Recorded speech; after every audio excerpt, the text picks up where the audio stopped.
MegaGiants89, I have a question. How do you start out to becoming a director, and what's the best camera that you would suggest? Oh my God. Okay. First of all, a lot of people think that there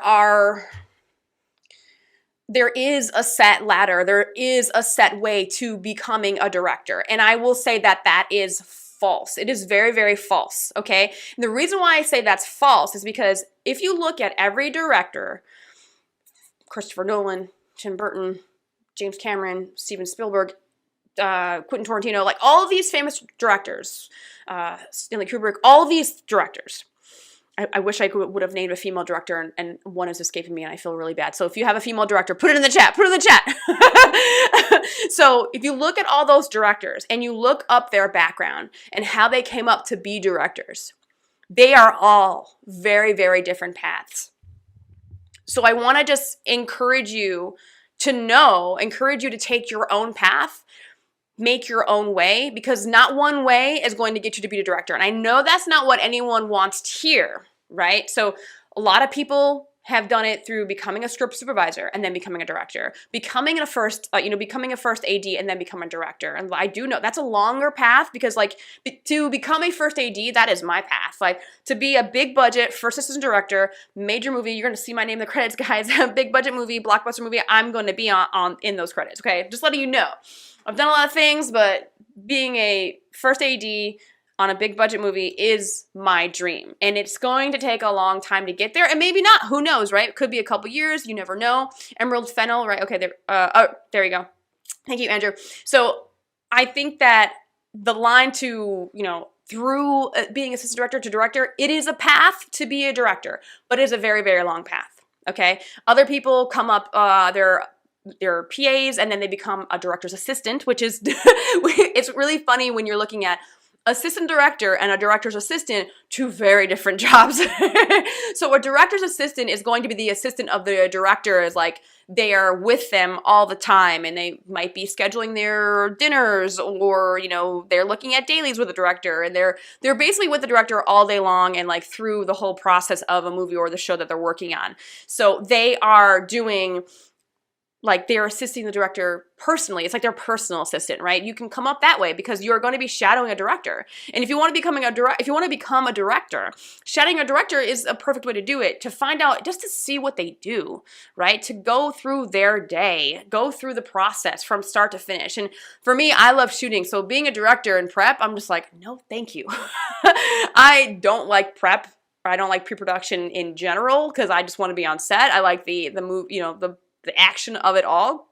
So that is another path. Other people are, they come up through different departments. They come up through camera. They become a DP, then they become a director. There are so many ways to do it. But what I will suggest is this: in order for you to get to the point of being a director, you have to have something to show for it, right? That is your music videos, your little small commercials, your short films, your indie feature films. Anything that you can direct, even like your own little personal projects. Like, for example, I did a small project, a very, very short film, because I was like obsessed with this guy, like when it was like 10, 11 years ago. And some of you may have seen my little short Attention. I was obsessed with this guy, and I was like, I have to make a little short about it. I think it was like 4 minutes long.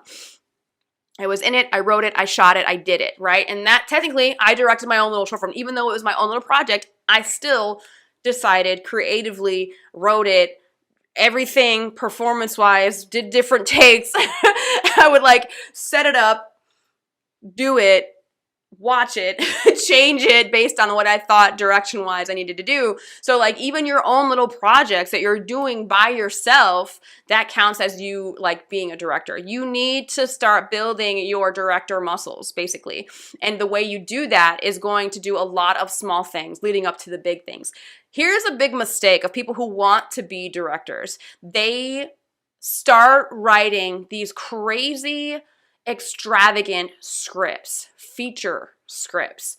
And they're like, I wrote this amazing script, right? I wrote this amazing script, and now I'm going to ask for all the money in the world, and I'm going to direct this script. Okay.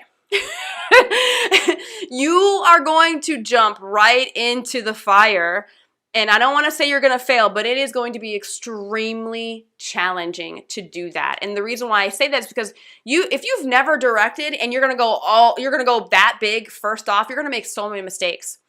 And you want to make your mistakes on the smaller projects. And I can say this for being an assistant director as well, being a DP, being any major position, because I will tell you that I have learned so much in the indie world, on all the short films I've done, on all the indie features I've done, on all the music videos, commercials, all the things I've ever worked on as a first AD.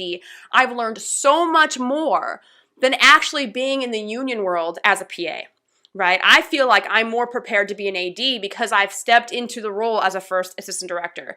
And all that can be said for if you're trying to be DP, if you're trying to gain experience as all these big, like, positions like a producer, a production manager, all these things, right? If you're doing them on a smaller scale, it's better because you're actually in the role, and you can, if it's smaller budget, smaller crew, the stakes are a little bit lower, then you have kind of room to just not play around, but kind of like feel out your style, have and make the mistakes that you need to make in order for you to get better.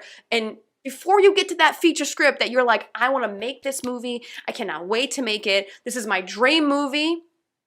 If it's your dream movie, just wait. Just wait until you make a couple of projects before that. Just wait until you get, a little bit more experience, you get your stupid mistakes out of the way, and then you're like, you know what, I'm ready to kill this feature. I'm ready to make it, and like I feel like I'm ready to direct this feature. Because there are so many things as a first-time director, there's so many mistakes, so many things you're not ready for that you've never experienced, because you may have been an actor. You may have been an actor for so long on features or in TV, and then you're like, I want to direct. And that is a common path. Going from actor to director is also a path. So that is not uncommon. And the reason why it's a path is because a major part of being a director is directing actors, right? And actually getting the performance that you need out of them for the scene and the story.